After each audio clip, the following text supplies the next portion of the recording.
La moitié des Français se disent hostiles à la vaccination. Et pourtant, le Conseil de l'Ordre des médecins affirme que la vaccination est un devoir éthique et les appelle à un devoir d'exemplarité. Selon Jean Castex, seulement un médecin sur 3 est vacciné. Et pour lui, ça n'est pas normal, en sachant que les doses sont disponibles pour ses soignants. Et le débat est houleux. D'un côté, les Français sont opposés à la vaccination, mais de l'autre, on parle de plus en plus de ne pas laisser le choix aux soignants et de le rendre obligatoire pour eux. Imaginez que ça permettrait de sauver des vies. Aurait-on le droit d'imposer ces vaccins aux soignants en sachant qu'on n'ose pas le faire dans la population générale? J'ai créé ce débat fictif avec les meilleurs arguments que j'ai pu trouver. Allez, voyons ça. Pour ou contre la vaccination obligatoire pour les soignants? Nous sommes dans une situation où le nombre de décès s'approche des 3 millions. Nous devons accélérer les choses et rendre la vaccination obligatoire. Moi, je suis pour sans hésiter. La situation est certes urgente, mais ça ne doit pas être un prétexte pour mettre en pause nos libertés individuelles. Moi, je suis contre. Vous êtes contre. Pourtant, il existe déjà des vaccins obligatoires. Les vaccins obligatoires pour les soignants le sont pour les protéger. On n'oblige pas les soignants à se vacciner pour un bien collectif, mais pour leur bien. Vous voulez dire que c'est comme la ceinture de sécurité dans la voiture. Si elle est obligatoire, c'est pour protéger le conducteur avant tout. Mais vous, qu'en pensez-vous? Les soignants sont les principaux véhiculateurs de la Covid. Pour preuve, elle est devenue la première infection nosocomiale. Arrêtez-moi si je me trompe, mais quand on rentre à l'hôpital et qu'on est sain, sans maladie, et qu'on en attrape une sur place, là on parle d'infection nosocomiale, il me semble. Si vous avez la grippe et que vous allez voir un ami à l'hôpital, imaginons, manque de bol, il attrape la grippe. On parlera d'infection nosocomiale. Si je comprends bien, quand on parle d'infection nosocomiale ou donc à l'hôpital, elle n'est pas forcément due à une transmission du personnel, mais par exemple de quelqu'un d'extérieur.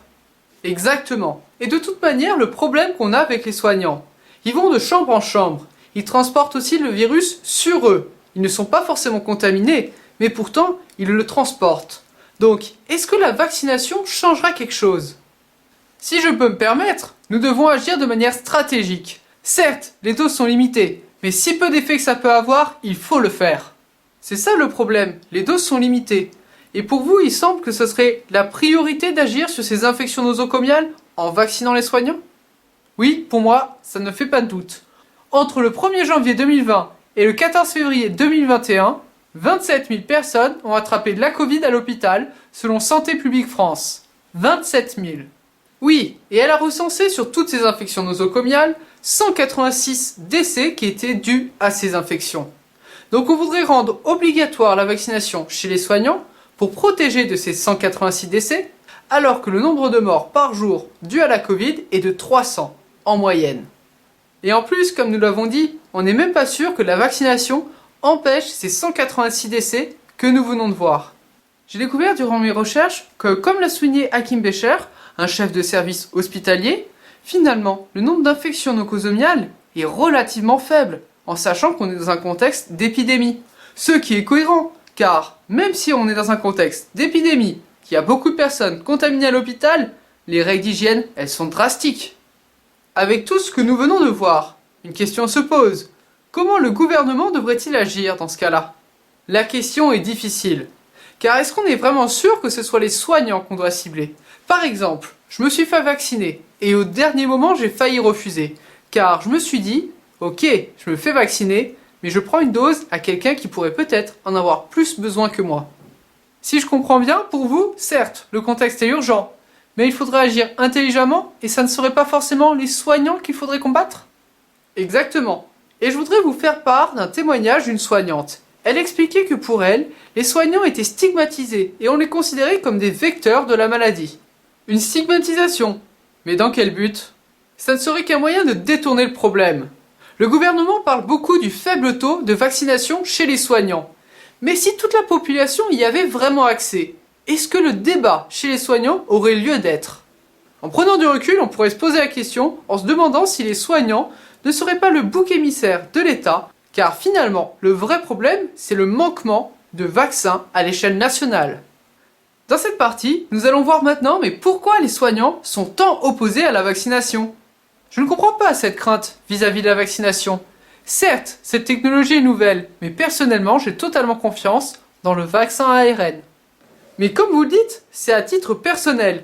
Les soignants devraient avoir le droit, ou non, d'accepter cette nouvelle technologie. Oui, au moins ils pourraient avoir la possibilité de choisir ce vaccin ARN qui est nouveau, ou les méthodes plus classiques avec les vaccins plus conventionnels. Mais imaginons, on vaccine l'ensemble des soignants avec le vaccin Moderna, car Pfizer n'est pas encore disponible. Ça voudra dire que l'ensemble des soignants de France seront vaccinés avec le vaccin le moins performant contre la Covid. Le vaccin AstraZeneca donne à l'heure actuelle une performance 20% inférieure aux autres vaccins. Oui, mais malgré tout, ça pourrait peut-être suffire à freiner, voire même à arrêter l'épidémie. Bon, imaginons que les soignants soient vraiment les vecteurs et qu'on les vaccine tous en même temps. Mais dans ce cas-là, comme tous les soignants ont été vaccinés en même temps, il va falloir attendre un certain temps avant de pouvoir revacciner ces soignants. Vous parlez par exemple de la grippe, où si vous faites vacciner pour la grippe, il va falloir attendre au moins 2 semaines minimum pour que vous puissiez vous faire vacciner par la Covid. Exactement. Vacciner tous les soignants en même temps, c'est courir le risque de ne plus pouvoir les vacciner si un nouveau variant arrive. Après, on ne connaît pas le temps qu'il faudra attendre entre ce vaccin contre la Covid et un éventuel nouveau. Peut-être que ça serait même moins de 2 semaines. Oui, peut-être, nous verrons bien. Mais parlons d'un autre sujet. Est-ce que vous pensez que rendre le vaccin obligatoire chez les soignants, ce serait une atteinte à leur liberté ?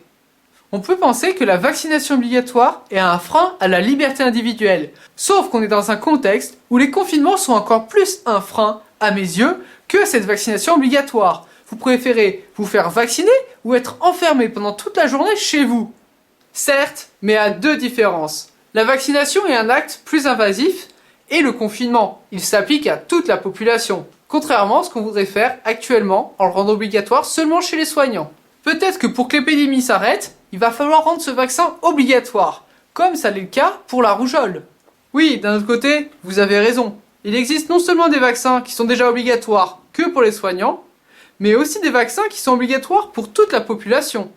Sauf que les vaccins contre la rougeole sont donnés à des enfants qui n'ont pas encore la possibilité de s'exprimer sur ce choix. Et en plus, ce vaccin les protège. Alors que dans le cas de la Covid, sauf cas particulier, le vaccin n'a pas un but de protéger ses soignants. Vous voulez dire que sauf cas particulier, les soignants ne se vaccinent pas, par peur de tomber malade, contrairement aux autres vaccins qui sont obligatoires. Mais ici, c'est juste un acte altruiste pour protéger les autres. Oui, mais ce système a des limites. Par exemple avec la grippe, le nombre de morts chaque année oscille entre 10 et 15 000 morts. Et ce nombre de morts évitables est beaucoup trop important.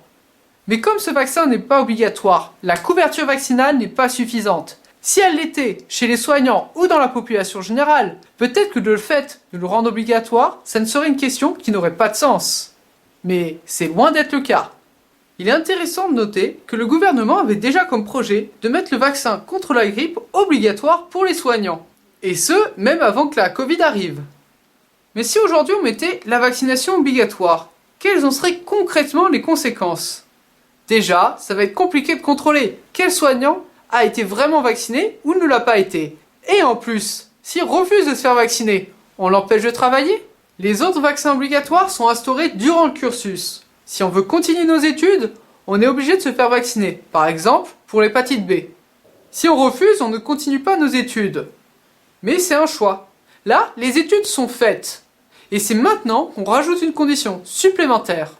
Par exemple, si vous vous engagez dans l'armée, vous savez que vous allez devoir souvent partir de votre domicile. Si cette condition ne vous plaît pas, vous ne vous engagez pas. Un médecin sait qu'il va avoir des horaires conséquents, devoir être à jour sur ses vaccins, mais on ne peut pas changer les injonctions une fois arrivé à la fin des études. Les raisons pour ne pas se faire vacciner ne sont pas cohérentes. Les études montrent que la balance bénéfice-risque, elle est largement positive. Et effectivement, la balance bénéfice-risque, elle est bonne. Sauf que ceux qui prennent les risques et ceux qui bénéficient de ces bénéfices, ça n'est pas les mêmes personnes. De plus, la peur est une réaction normale. Les soignants, comme tout le monde, doivent avoir le temps et la possibilité de faire des recherches pour s'informer. En plus, il faut savoir que les soignants qui ont environ la trentaine réagissent mal au vaccin. Par exemple à Brest, 20 à 25% du personnel soignant qui s'est fait vacciner a dû arrêter de travailler le lendemain. Si bien que dans les campagnes de vaccination chez les soignants, ils doivent prévoir les lendemains qu'il y aura moins de monde dans le personnel. Donc pour vous, la vaccination obligatoire ne serait pas éthique pour toutes les raisons que nous avons vues. Et en plus, il s'agirait de protéger le personnel non médical en obligeant ce personnel à se vacciner, et même si celui-ci est malade suite à une injection. Le personnel soignant devrait être cohérent. Après tout, ils prennent déjà des risques en voulant soigner les autres. Pour vous répondre, je vais prendre la citation d'une soignante de Mayenne. Beaucoup de choses posent question. Avec le vaccin Pfizer, on nous a dit que la seconde dose se ferait au bout de 3 semaines, et puis que comme il n'y avait plus assez de doses, on a repoussé à 6 semaines. Pourquoi d'emblée nous n'avons pas mis la condition qu'il faudra attendre 6 semaines pour mettre la seconde dose? Je cite, pour moi, changer d'avis perpétuellement décrédibilise énormément le vaccin. J'ai l'impression que vous voulez souligner le fait suivant. Les soignants étant en première ligne et les mieux placés pour voir les incohérences de la gestion de la crise, ils sont également bien placés pour pouvoir douter des décisions de l'État. Bon, voilà, nous avons fait un bon tour sur le sujet. Et avec tout ce qu'on a vu concernant l'obligation vaccinale, moi personnellement je suis... Comment ça, vous n'avez pas entendu? Ah, bah dans ce cas, je vous laisse vous faire votre opinion. Allez, à la prochaine! Ah oui, et une dernière chose, pour ceux qui ont l'habitude de voir mes vidéos, c'est pas courant que je ne mette pas d'humour. C'est pour ça que j'ai pris de la hauteur pour terminer un débat. Francis, t'es au courant que tu viens de perdre toute crédibilité? Ah, faut bien rigoler un peu. Où va le monde s'il n'y a plus d'humour?